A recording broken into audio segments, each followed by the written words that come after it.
So we're still looking through this biaxial stuff.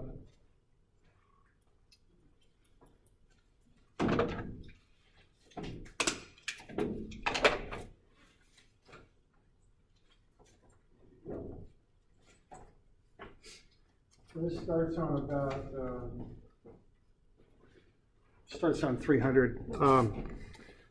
So let me just go over it real quick and then we'll just keep going through.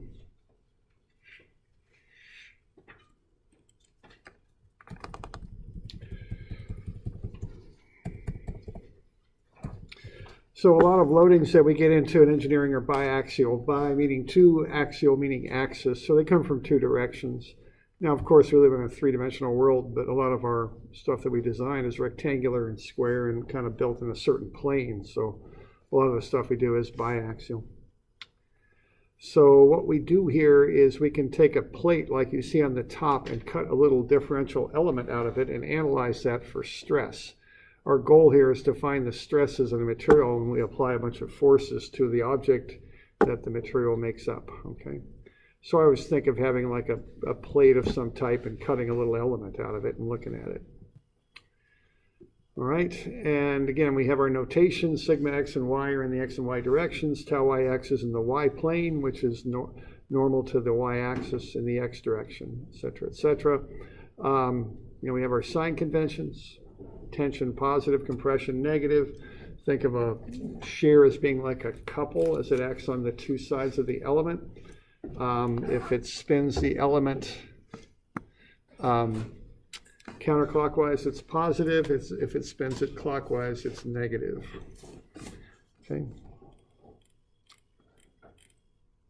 Stresses come in pairs essentially. So sigma x on the right would equal sigma x on the left. Sigma y on the top would equal sigma y on the bottom. Notice in that sketch they're all tensile. Okay.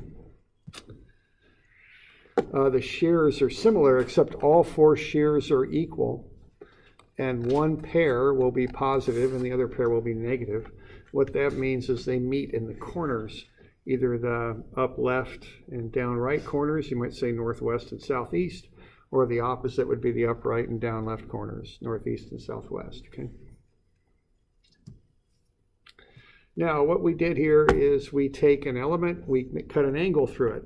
Now, the deal is here that if you have some standard design equations for whatever it is you're working on, and typically you will have those, you can find the x and y stresses pretty quickly by applying the standard design equations.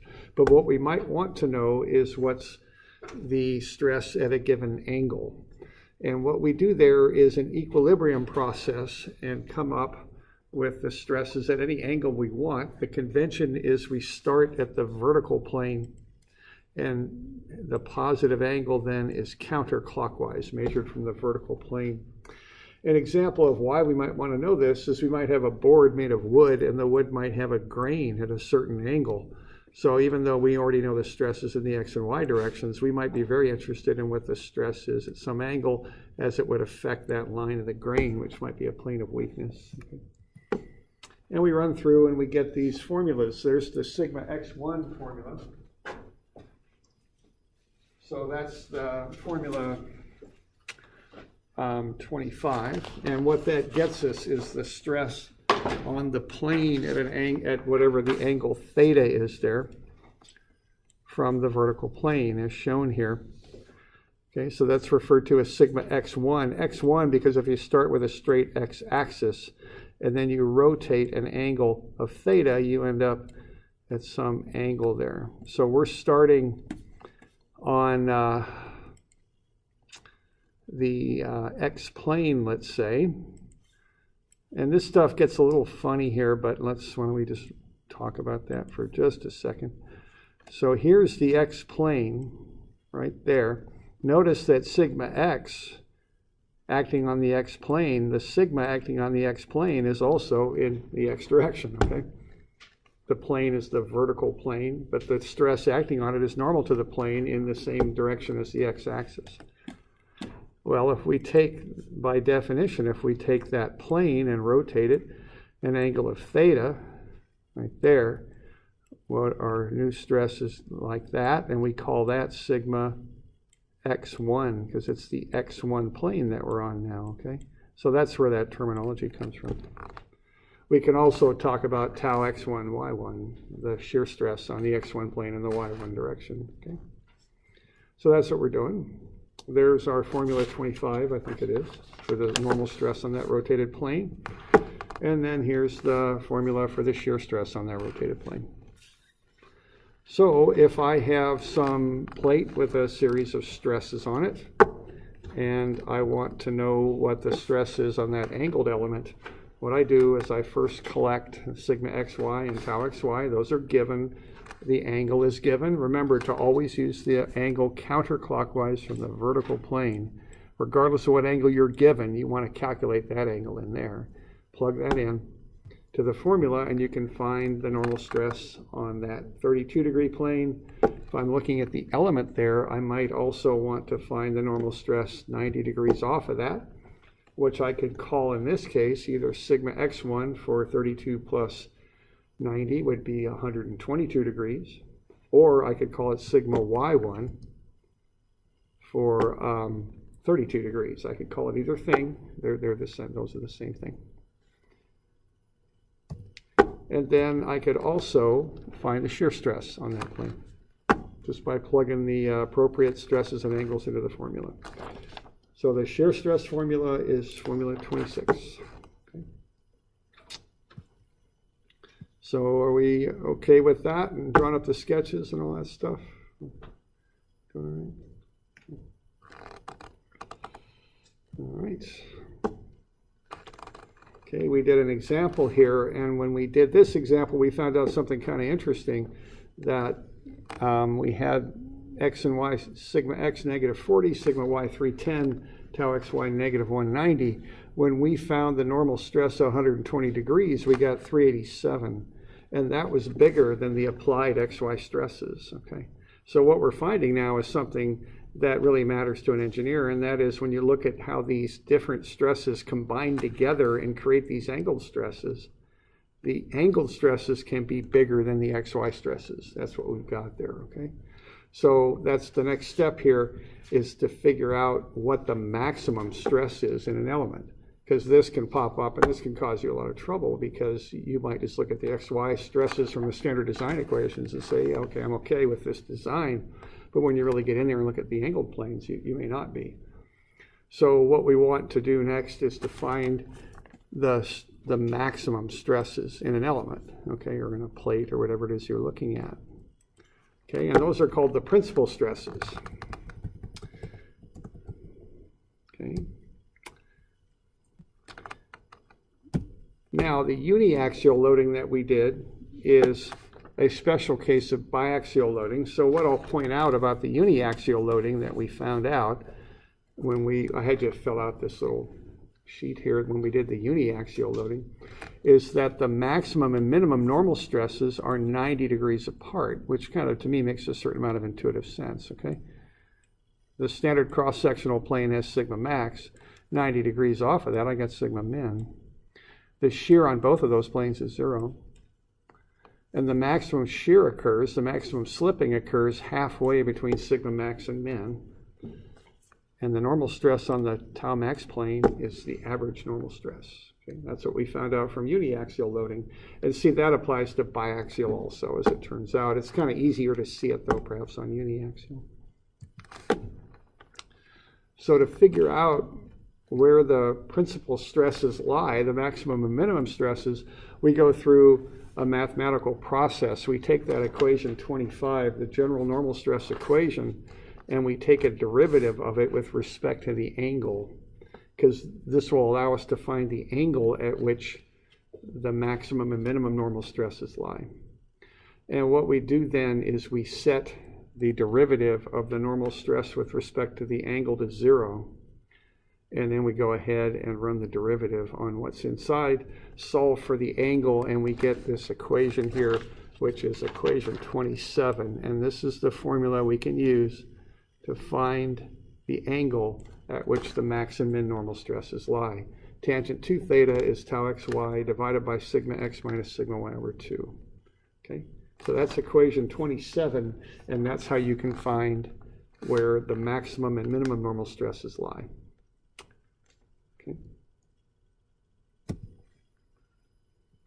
So if you solve for the angle, there it is. It's 1/2 arctan tau xy over sigma x minus sigma y over 2.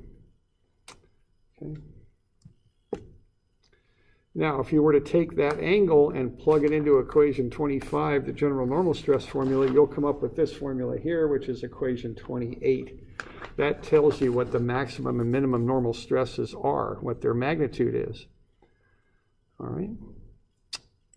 Now, there's a plus and minus in there. One will get you the max, one will get you the min. So there's actually two solutions to that quadratic there. The other thing you can do is take that funny angle there, that theta is 1/2 arctan tau xy over sigma x minus sigma y over 2, plug it in to the general shear equation, which is equation 26, and you'll find that tau x1 y1 is 0 on the sigma 1 and sigma 2 planes. Okay.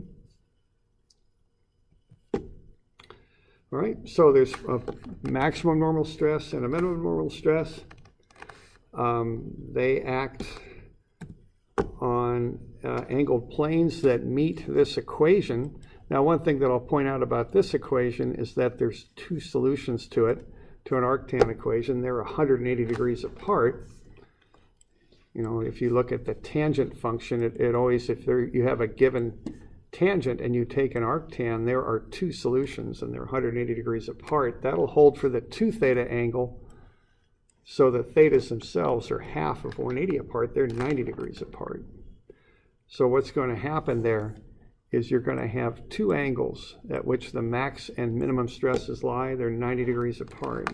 The shear on those planes is 0. Okay. So that's kind of the bottom line right there. Now you can run through the same rigmarole for the shear equation. Take the derivative of it with respect to the angle and solve it. What you'll find is the solution to that is the negative for the tangent 2 theta is the negative reciprocal of what we got for the normal stress. Well, a tangent is a slope, okay? So if two slopes are negative reciprocals, what that means is they're 90 degrees apart, okay? So we have two solutions based on tangent there. They're actually negative reciprocals of each other. Now, if slopes are negative reciprocals, let's say we've got an xy coordinate system here, and we've got one line with a slope of 3 and the other with a slope of negative 1/3. Those two lines will be 90 degrees apart, okay?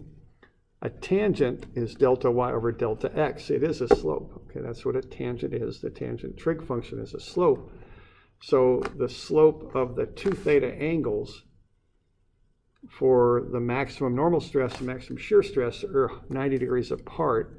So the theta angles, which are the actual planes on which those stresses lie, are 45 degrees apart. Okay?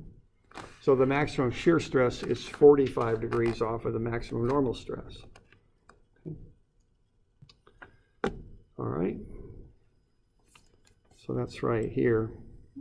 The angle for tau max is 45 degrees from the angle for the principal normal stresses, the maximum normal stresses.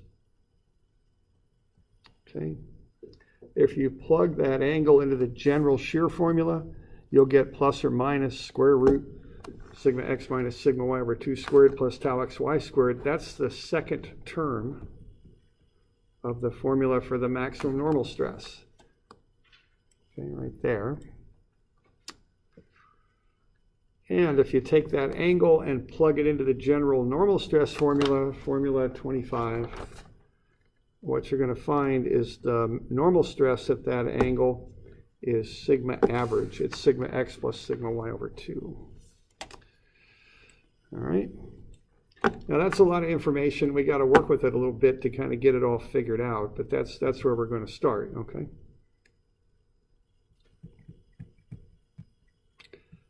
So what we found is we just confirmed this little sketch.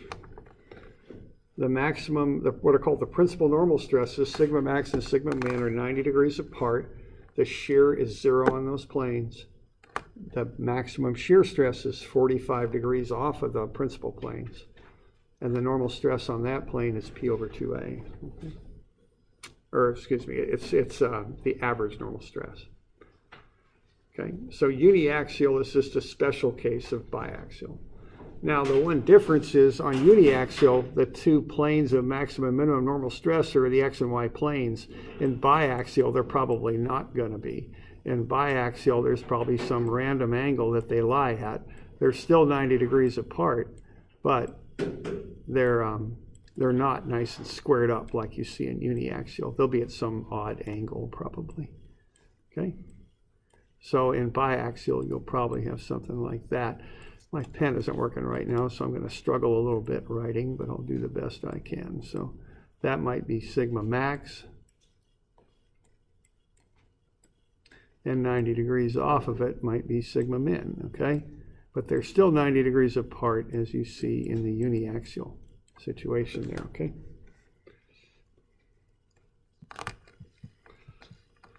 All right, and this is important because we're finding where these maximum stresses lie and what their magnitude is, which is important. Because we want to know that if we're going to design something. So that's a lot of talking there. Let's look at an example, okay? So let's have a look at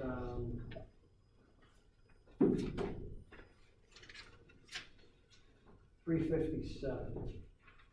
So on 357, let's just run through an example of this.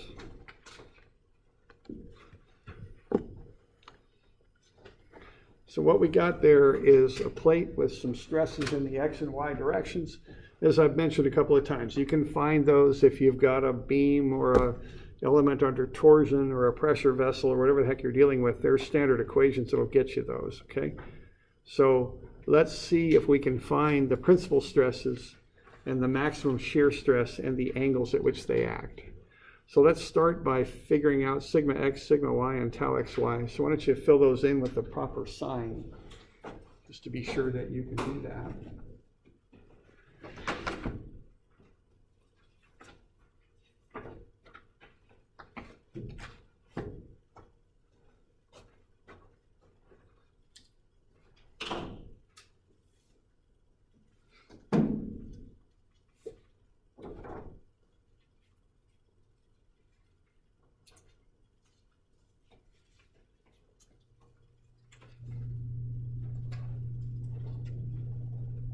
So the first step is just to fill that in.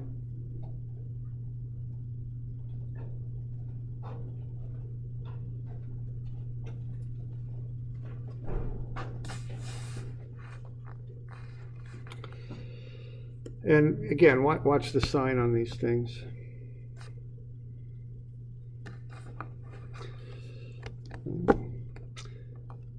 So sigma x acts in the x direction. That looks like a negative 52 to me. Sigma y looks like a positive 90. Tau xy by convention is on the vertical plane. That's over there. So if I take a board and I nail it to the wall and I apply that shear stress to it, that board's going to come around clockwise, isn't it? And if you have any doubts of that, just put your book up against the wall and push on it and see what happens. Okay, and that's going to go clockwise, and that's negative. So that's my thought process to generate those numbers. Okay. So negative 52, 90, and negative 40. Now, in the previous example we did, we found the, or we were given the angle right on the sketch, and we were told to find the stress at such and such an angle. Now we're not given the angle because we're told to find the maximum and minimum normal stresses in shear stress. So what we got to do first is find the angle, and this is equation 27 right there, and that's how we find the angle. We just run the numbers through equation 27. So once I got that little table up top filled in, I just plug stuff in and go. So negative 40 divided by negative 52 minus 90 over 2. And then I run the numbers on that, and it's 0.5634. Now that's the tangent 2 theta formula, so what I'm getting out of that is 2 theta. So when I'm doing these problems, I have a sequence I kind of go through. 2 theta is what I'm going to plug into the formula, so I go ahead and solve for that. It's 29.4. Right. Now, theta is how I'm going to draw the sketch. When I draw a sketch of what's going on here, that's the actual angle that exists in reality. So I take half of the 29.4 and I get to 19 or 14.7. Okay. Then what I want to do is I want to find the other angle, because there's two angles and they're 90 degrees apart. So if I take theta 1 and add 90 to it, I'll get theta 2, and that's 104.7. And then for the formula, I want twice that, because that's what goes in the formula. So this is kind of what I do. As soon as I get one of those angles, that 2 theta angle, I just run through that whole process, okay? And I get everything I need. I've got what I need to draw the sketch. I've got the second angle that I've got to plug into the formula. Okay.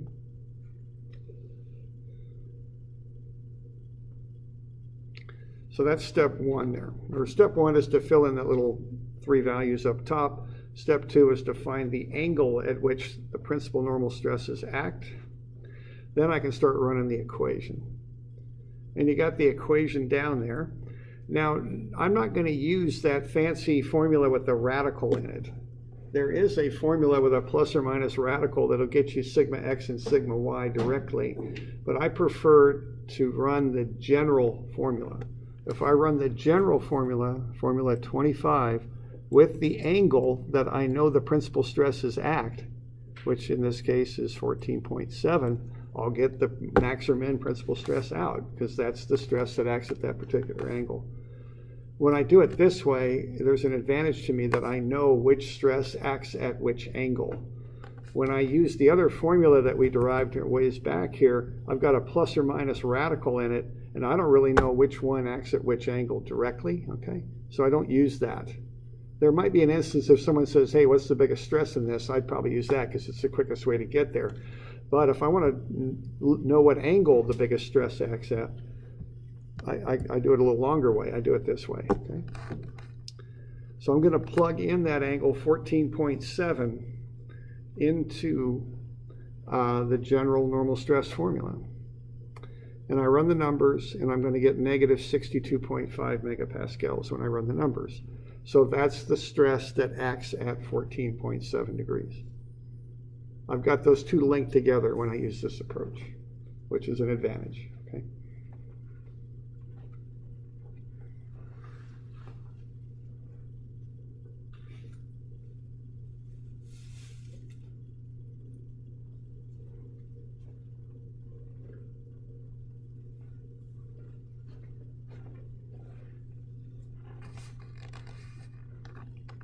All right. So that's one of the principal stresses. And when I run the numbers, it comes out to be negative 62.5.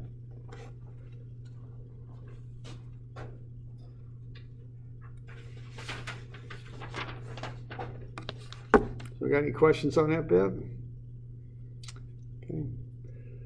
And like I say, on the homework, if you've got a spreadsheet or something that does this, you can just knock out the answer, but just tell me how you got it. Just don't write it down, put down via spreadsheet or something like that, okay? All right, now that's one of them. There's two principal stresses, okay? That one acts at 14.7, the other one acts at 90 plus that, 104.7. So I can do that again. And I can plug in 104.7. Twice that is 209.4. That's what goes into the formula. Just plug in the numbers, and what I get is 100.5. So I can run that exact same equation the second time with an angle 90 degrees more than 14.7, and I'll get 100.5. Now I can make that a little quicker if I want, by using this little shortcut formula here, and that's formula 31. Okay, so I have sigma x and y, those are always givens. I just found sigma 1, so I can plug those three things in and find sigma 2. Okay, it's 100.5 megapascals. All right.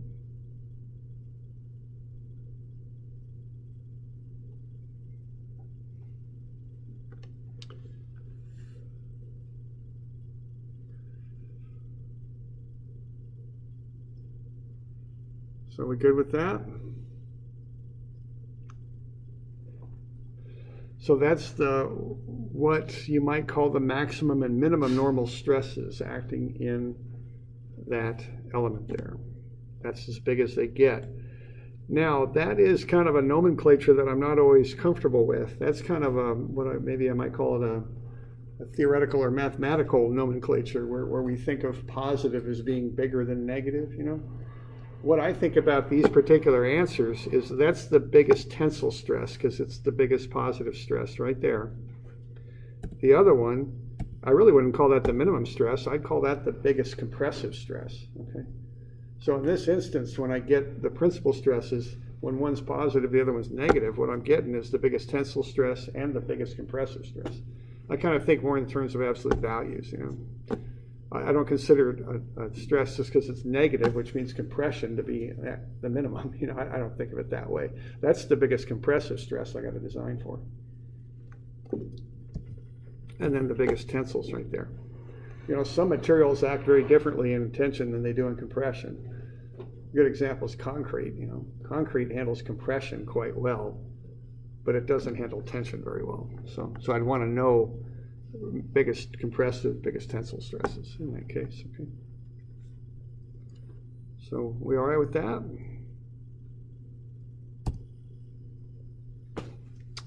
All right. So sometimes those are called sigma 1 and sigma 2. You know, there's different words for these things. Unfortunately, the nomenclature is a little messy with this. There's a lot of ways to express things. Okay.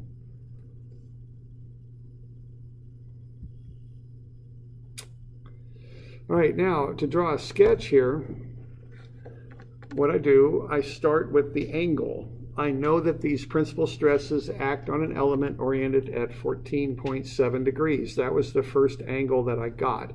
And I've got a little blank square down there, I think, for you to draw on. Okay, great. All right, so that's where they act. The one at 14.7 is the negative one. That's negative 62.5. And the 190 degrees off of that at 104.7 is 100.5. So I just go ahead and put those on the sketch as shown.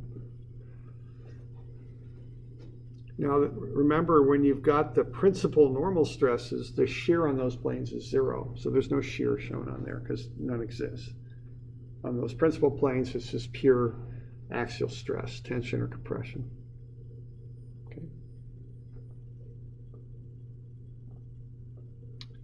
All right.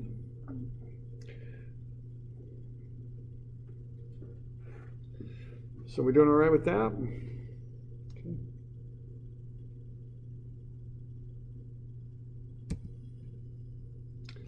All right. Now the other thing we can look at is the shear.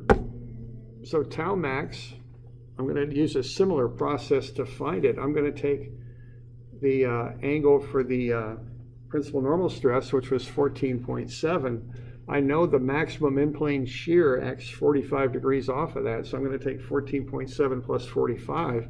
I'm going to get 59.7. That's where the maximum shear acts. 59.7 right there. Now the formula calls for 2 times theta, so I'll double that and I'll get 119.4.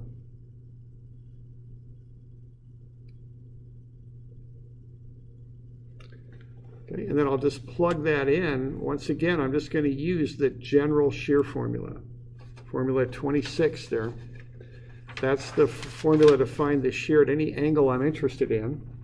And I happen to be interested in 59.7 because I know that's the angle where the maximum shear acts, the maximum in-plane shear acts. So I'll run that standard shear formula, formula 26, and I'll plug in the angle at which I know the maximum in-plane shear acts, which is 59.7, and what I get then is a positive 81.5. Okay, so that's the maximum in-plane shear right there.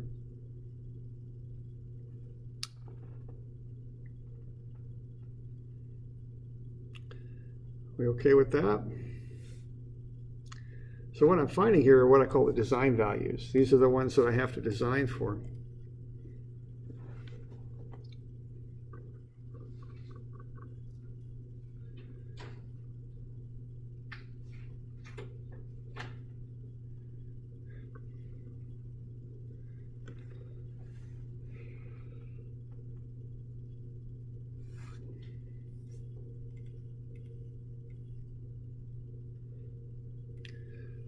All right, now I like to draw up sketches because they tell me what's going on in a particular area there.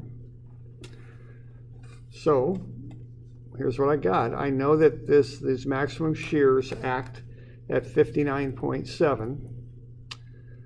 I know that the normal stress that acts on that plane is the average normal stress.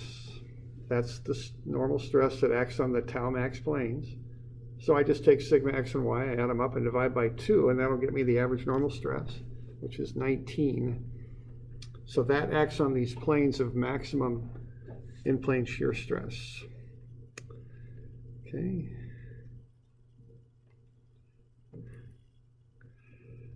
So what I'm going to do, I'm going to draw an element at that angle for tau max, 59.7 degrees from the vertical reference plane, measured counterclockwise there.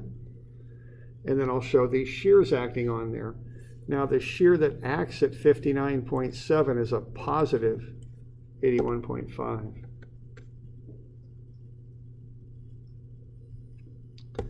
So that'll lead me to this sketch. At 59.7, what I've got is a shear that is positive. If I apply that shear on the 59.7 degree plane to a board that's nailed to the wall, that board will spin counterclockwise. That's positive. Okay. The shear on the other side will also spin it counterclockwise. So those are both positive shears there. The shears on the opposite sides, on 90 degrees to these, have the opposite sign, so they meet in the corners. They would spin that board clockwise. So that's where they go. All right. And then the normal stress on those planes is just 19.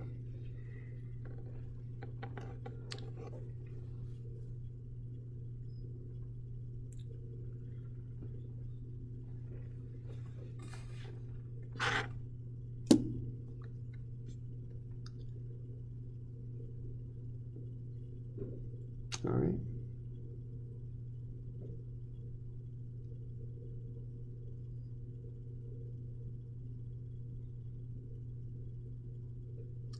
So that's how you go about calculating this stuff up and drawing up a bit of a sketch of what's going on. Okay.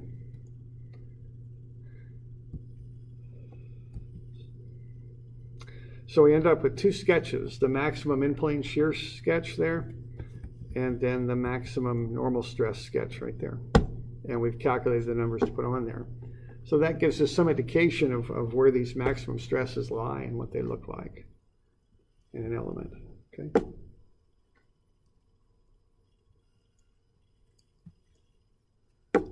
So we're good with that? Okay. Now there's a couple of little details about this. Now this stuff is pretty thick, you know, I mean, there's a lot of information. It takes a while to kind of work with it and figure it all out. But I just want to present all this stuff. Now there's one other little thing here that you can do that will get you to some nice little shortcut formulas when you do this. And that's to look at this similarity between the tau max formula and the sigma 1,2 formula.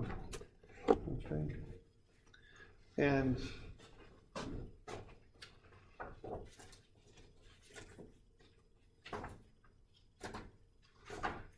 I'm on page 350.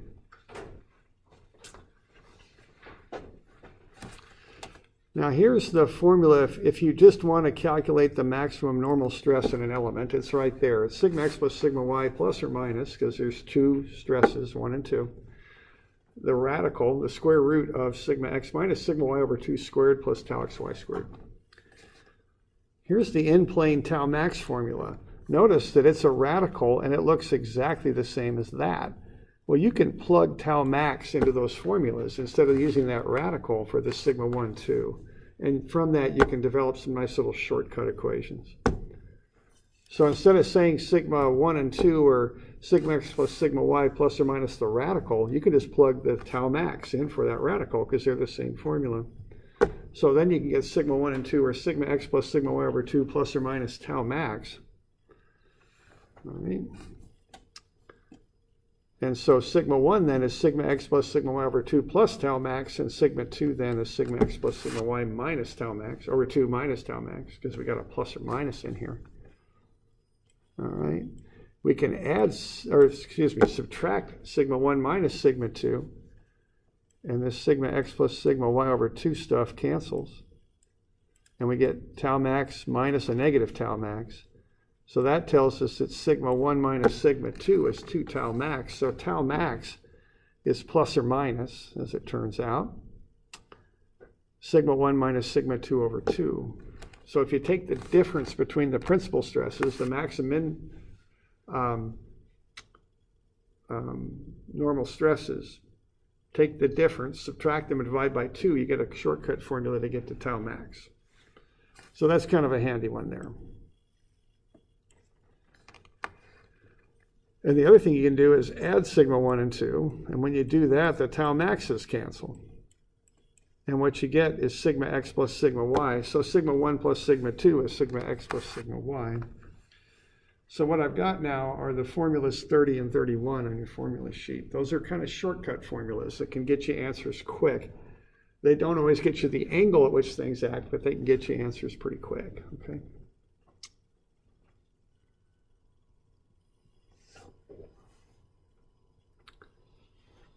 All right. So those are just some shortcut formulas. And if you don't have that, it might be good to have that formula sheet out when we're doing this stuff, because again, it's a lot of stuff and we kind of throw it out there pretty quick. Okay.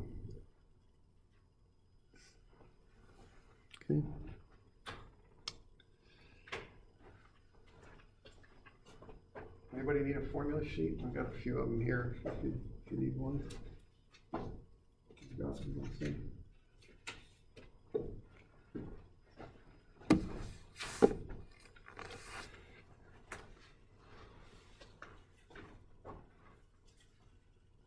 There's one other little detail on this stuff we want to go over, and that's on 360.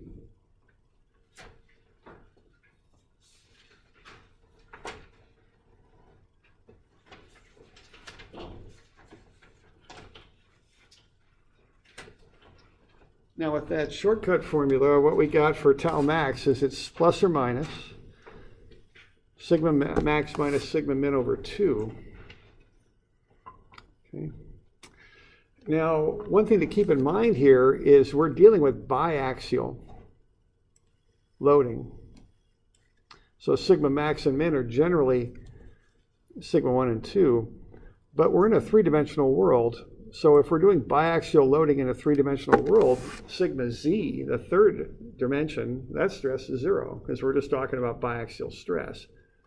Well, sometimes we can use that and put it in for sigma min, okay? And it's something we got to watch out for when we're looking at our maximum shear. It's something you want to be aware of. So here's an example of just using that formula there, okay? So what I've got here are the two principal stresses. Notice, I've already calculated those, and notice they've got opposite signs. So I got positive 50 for 1 and minus 10.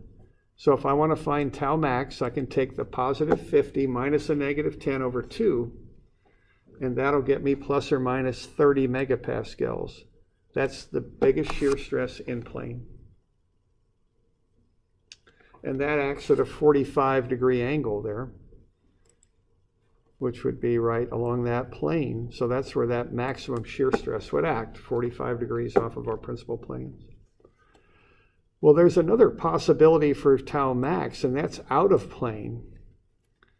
What I'm doing there is I'm going to use sigma z as 0. I'm going to look at this thing this way, okay? Like that. And when I look at it like that, what I'm going to see, and this is going to be tough because I don't have the use of my pen right now, I'm going to see a plane there at an angle, okay? And that can also lead me to another shear stress. So what I'm looking at here is a plane that looks something like that at an angle, and I've got 50 going that way. That's one stress. And 90 degrees from that, I'm in the Z direction now. I got a 0 stress, okay? So I can analyze this using that little shortcut formula also. And I get plus or minus 50 minus 0 over 2. Well, that's 25. So in this case, the in-plane shear stress, maximum shear stress governs. That's the biggest one I got to deal with, okay?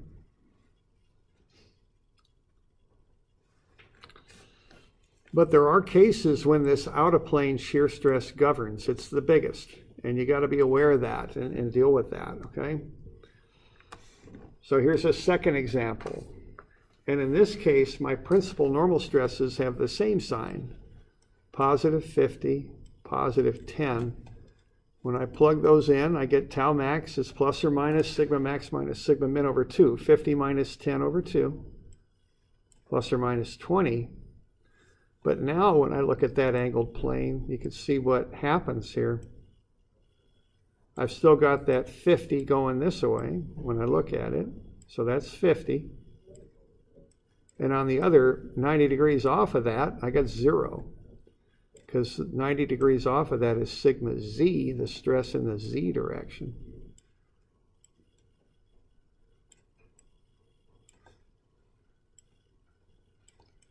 Okay. So tau max out of plane will be 50 minus 0 over 2, and that'll be plus or minus, and that'll be plus or minus 25. That one governs in this case. So that shear stress acting at a 45-degree plane essentially across the edge of that plate is what's going to govern. So you got to be careful on this one. It can make a big difference on finding tau max. So you always want to test a case where your maximum, your sigma 2 is 0, your sigma min. Because sigma z is 0, so there's always a sigma min of 0.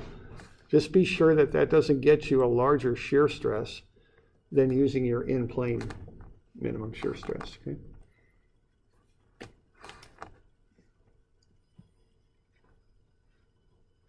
So that's what that would look like, okay? So we okay with that?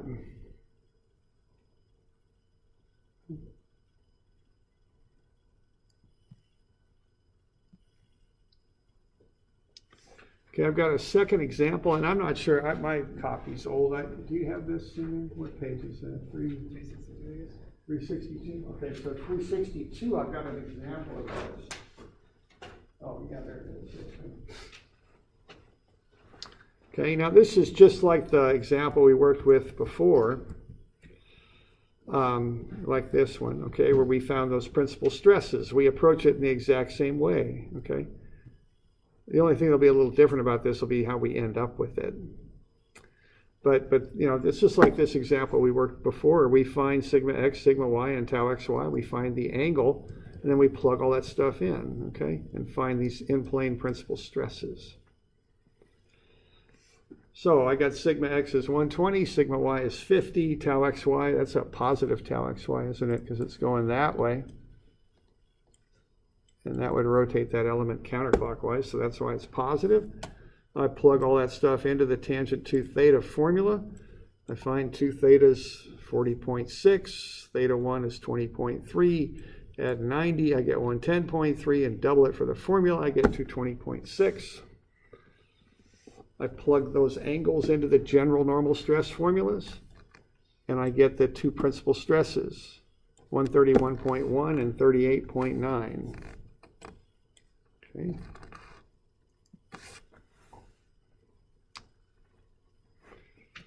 So that's what the sketch would look like there. I don't know if I have that on your copy or not, but so at 20.3 degrees, I've got 131.1, and 90 degrees off of that, I got 38.9. That's what that would look like. So that maximum tensile stress is acting at 20.3 degrees. Okay.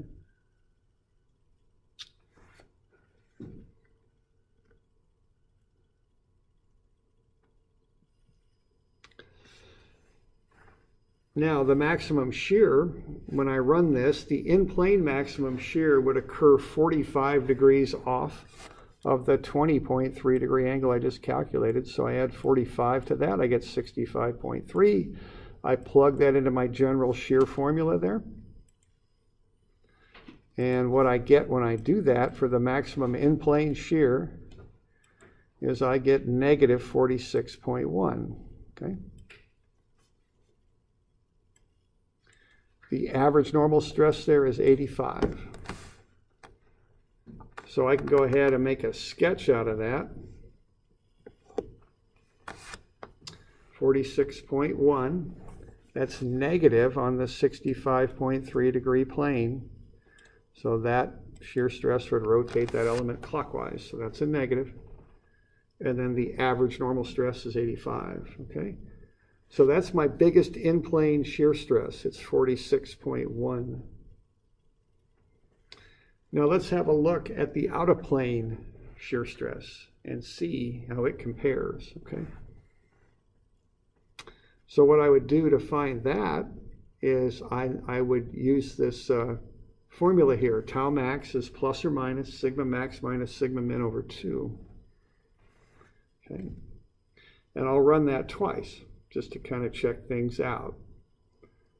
What I'm going to do the first time is I'm going to plug in 131.1 minus the in-plane minimum normal stress, which is 38.9.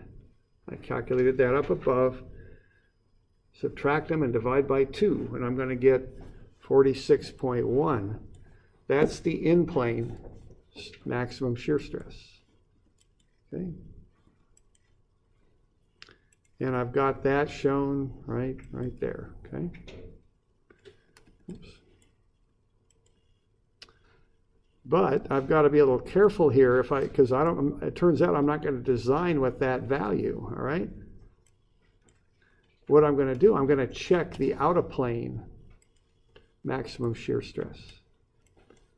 So instead of taking 131.1 minus 38.9, instead of using this number, I'm going to use sigma z, and sigma z is 0. So I'm going to go 131.1 minus 0 over 2. And what I'm going to find is that out-of-plane shear stress is 65.6. So if I'm designing that plate for shear, I don't want to design it for 46.1. That's not going to do it. I want to design it for 65.6 is what I want to do. So that's just a little detail on this stuff that you got to be a little careful about. Okay.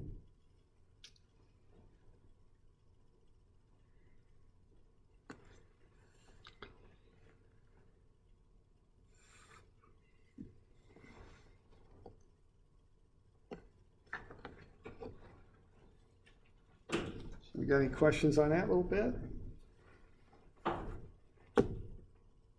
Okay.